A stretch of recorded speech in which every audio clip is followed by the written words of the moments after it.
Today's conversation starts with me sharing one of the ways I deal with the demands of the to-do list, the demands to be productive that would have us all deny, ignore, or avoid being present in our lives and in the world.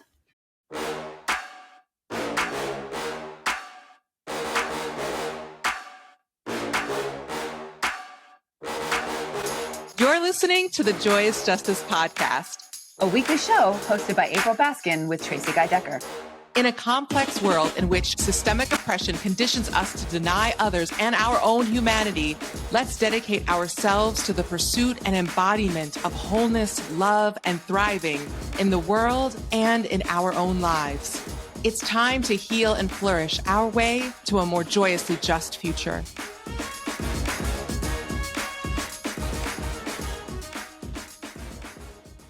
Hi, Tracie. Hey there, April. Hi, friend tuning in. Tracie and I were just touching base and strategizing about what kind of conversation we might want to have for this episode. And Tracie proposed a really wonderful idea. And as she will likely articulate, it's quite apropos. And I think it's a evergreen. I think it has evergreen relevance. And also we're at an interesting time of transition right now where, from my perspective, it seems like on social media and in different conversations I've heard, a number of things are quote unquote, like going quote unquote back to normal, quote unquote, while also people recognize a bit to some extent, in some cases, like what is normal, and also things still aren't normal. And the ways we might navigate that internally, there are any number of relatively pretty smart ways of adapting. And those smart ways may or may not always be in the service of our alignment with our highest values. And how do we negotiate these different things? And Tracie, I think you have a really great, some really great insight and some how-to tips and insight to share. Yeah, thanks, April. So what I wanted to talk about is that circumstance where, like, you're really busy and you're going through your day and you have a million things on the to-do list, and like there's just a lot of stuff that you're thinking about, and something happens that maybe really deserves, not maybe, that deserves some attention, that deserves some response, that maybe even elicits some emotional response, but the weight of the to-do list kind of like tamps that response down. And so you just like keep going, so you just like, I remember, you just power through it. And it could be something in the world, like a headline that comes across and you're like, oh, that's sad. What am I going to make for dinner? Or it could be something like in your life too, where you end up just, you end up eating at your desk and like aren't even sure what you ate, right? Like, so it can be like the super mundane things or global things or anywhere in between, but the weight of our pressure to perform and produce kind of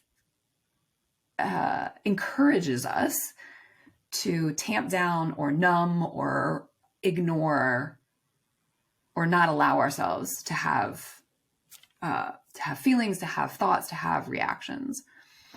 And one of my ways for dealing with this circumstance actually started really in 2020 when, I mean, the world was just, there was so much reaction.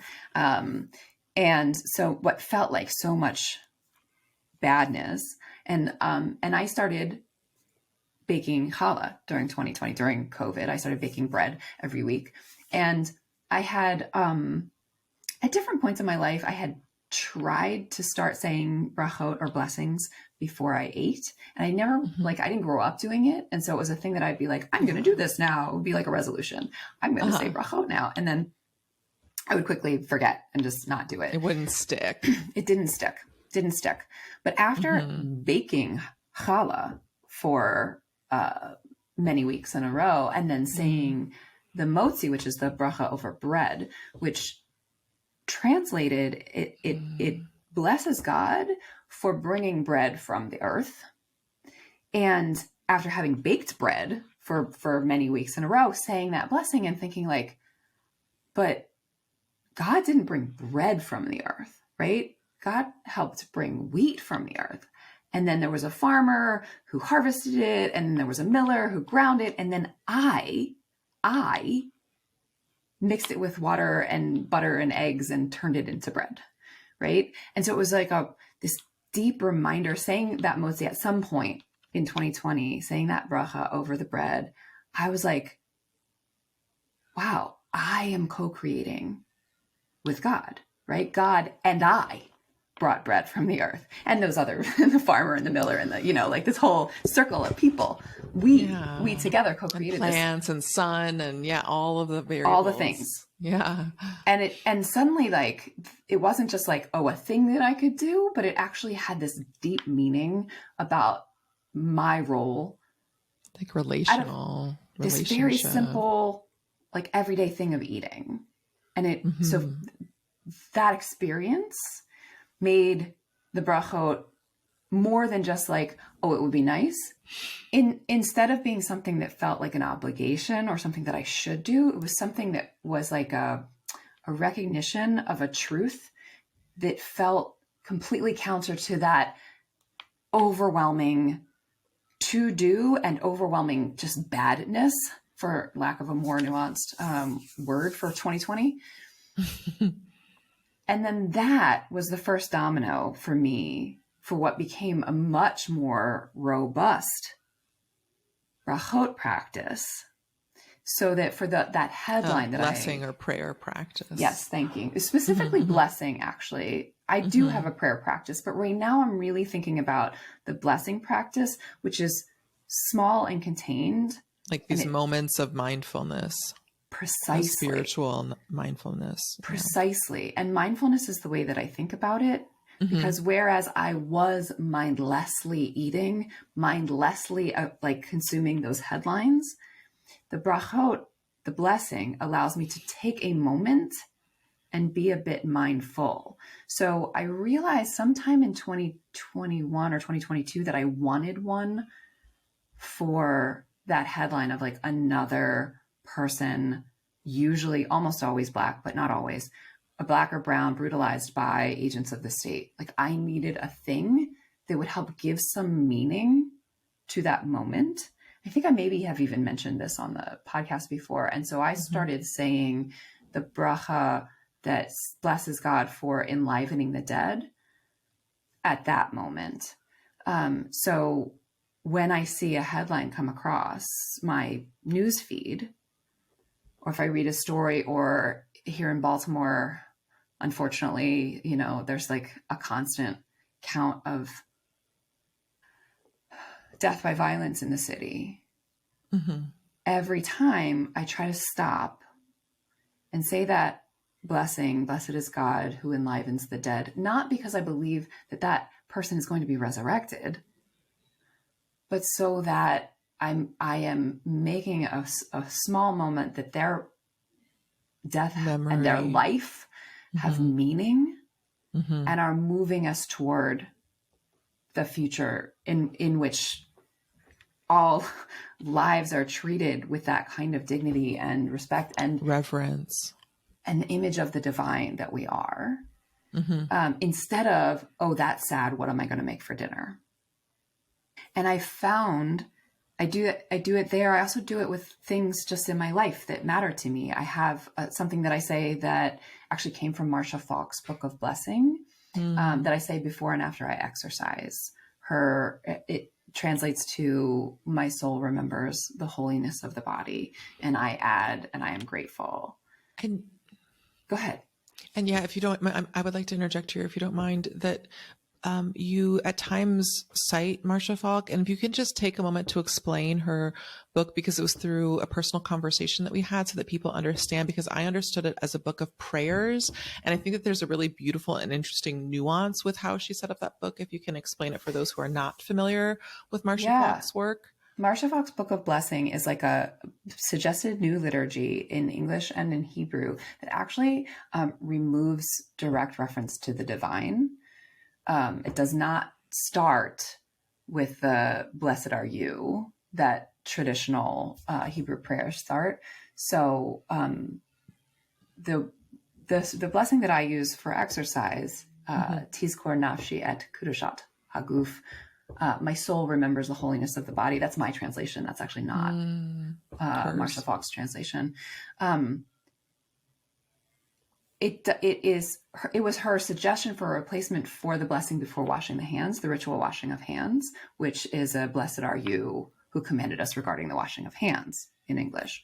So Marcia Falk's whole enterprise, which she even acknowledges in the book, is a little, some might think of as ironic, but I actually find it really deeply beautiful for the reasons that I'm using blessings as that I'm describing right now as that mindfulness moment.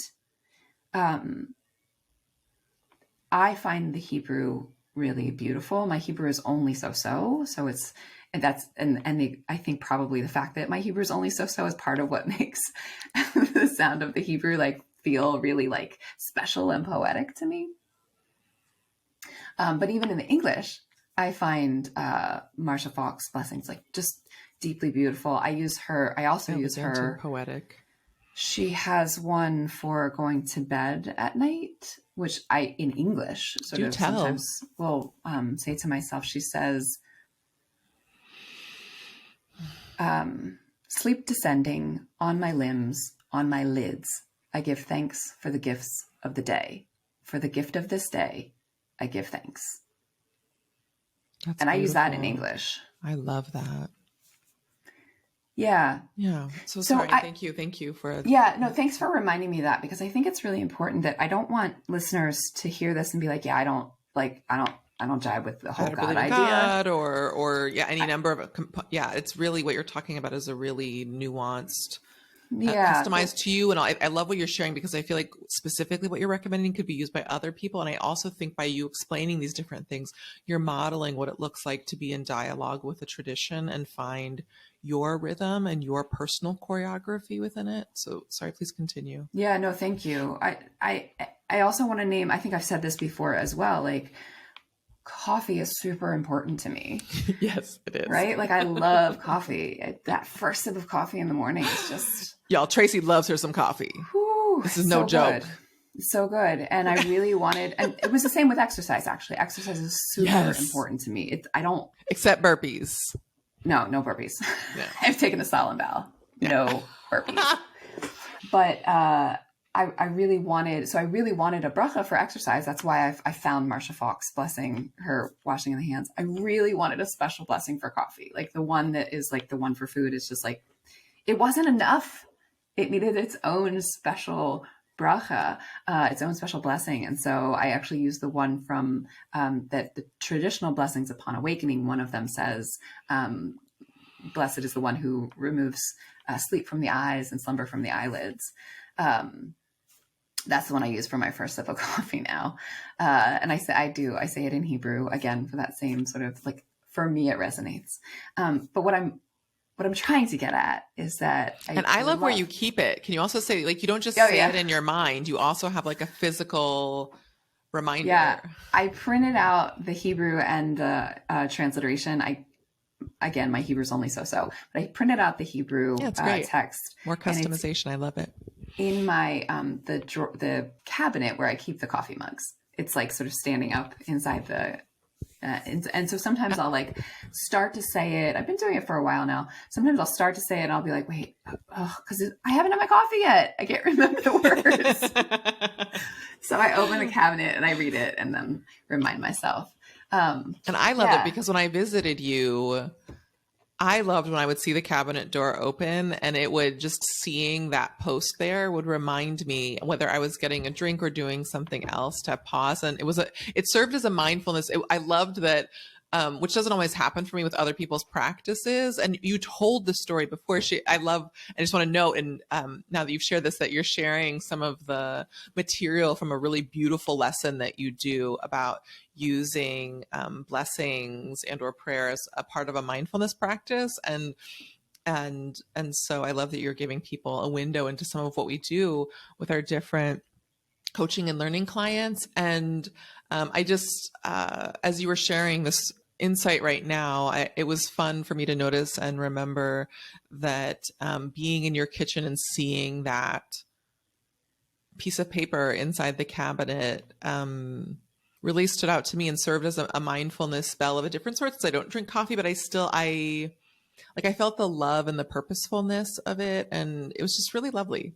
So I love that, like, one of our students, my invitation with this, and the reason I use the coffee and the exercise in addition to the sort of headlines, is to invite folks to think about, like, what are the sort of small gifts that really enhance your life that you could sort of put just a tiny little barrier around it so that you don't take it for granted. Like, it takes, I don't know, 10 seconds to say the bracha. It's not a big thing, but just a small thing to help you kind of remember its specialness. And with that invitation, one of our students decided to start saying a blessing over her Diet Dr. Pepper every day, which I absolutely adored. Like, that was the thing for her that was like my coffee, that, like, I forgot that. It was a small thing that just made her life better. And she wanted to kind of take just that 10 seconds to acknowledge that. And, so anyway, that's my invitation with this, is that it doesn't have to be a traditional bracha. It can be something you write yourself in your, whatever your, native tongue is. And I mean that, like, in the broadest sense, like in your words, the way you think, to just be like, this thing matters. Whatever it is. And I cherish it. Yeah. And, and I would just reflect, I started to name this a little earlier when you were really going, that as you were sharing this earlier, some things that I would want to reflect back is that I love, as you were finding your place within this and figuring out what you wanted to do, particularly when you were telling the challah story, but also throughout, this sort of, to me, was a through line between some of the other pieces, was this piece about relationship, which in the case of the challah story felt like it was about your relationship with the divine and looking at the prayer, and that it's that God, that the prayer, the prayer, the traditional prayer for bread is thanking God for bringing forth bread from the earth, and you finding your place within that. And then in some of the other stories you shared too, basically what I'm getting at is there's like this overarching theme. And then I wrote down like relational, and yourself within it is just like this theme of your relationship with divinity, whether you see that divinity, or you see that divinity as external to yourself, and also at the same time, at times also acknowledging the divinity within you, and anchoring and recognizing that through these simple acts that, as you said, don't take a lot of time, but can punctuate a day with meaning and help us recenter in a really simple, beautiful way. Yeah, recenter. And like Falk's, the blessing that I use, the exercise one. I mean, there's a reason that it resonated for me, that my soul remembers the holiness of the body. I think that Western culture, that same culture that piles on the to-dos and the productivity and all the stuff, like, it asks us to completely divorce ourselves. Just be to some extent, not in a large extent, disembodied, like disconnected exactly. from our physical being. Exactly. Like just, I mean, it's enshrined in Western philosophical canon. I think, therefore I am, from Descartes, right? But that's not it. That is not it. That's one thing, but that's not all. It's very, very limited. Descartes' thought is incomplete. And so Falk's reminder, right? Like that I have now taken on as my own, and I add the gratitude to it, is I chose it very specifically, right?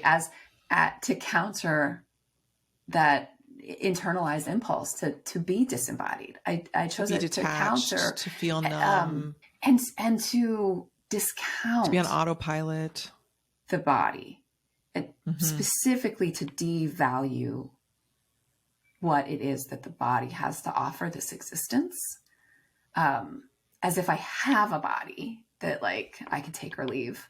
Right. And that's, you know, so my soul remembering the holiness of the body, like real, like that simple sentence. It's a very liberatory contradiction to multiple sets of messaging we get. Yeah. Yeah. And so when I found it, I think the reason it resonated was it counters things that I have deeply internalized and need to unlearn. And many of us have. Yeah. Yeah. So thank you so much. This is so great. If you're hearing this and it resonates, feel free to reach out to us and let us know.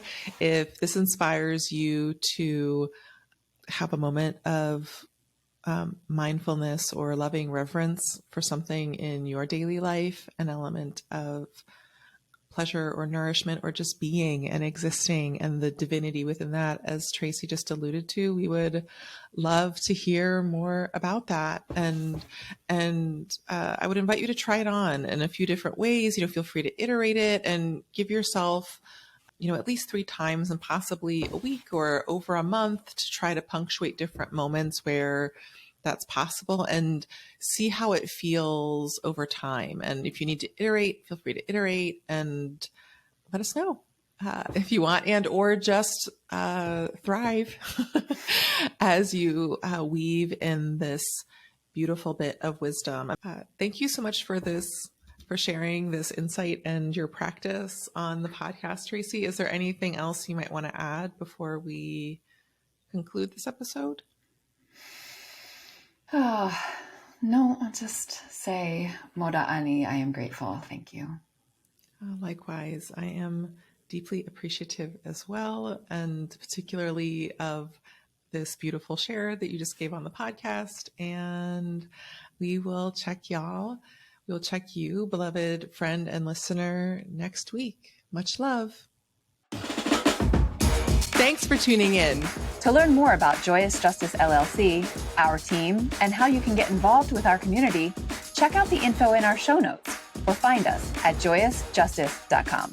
If you enjoyed this episode, show us some love. Subscribe wherever you're listening. Tell your people. Share what you're learning and how your leadership is evolving. Stay humble, but not too humble. And keep going. Because the future is ours to co-create.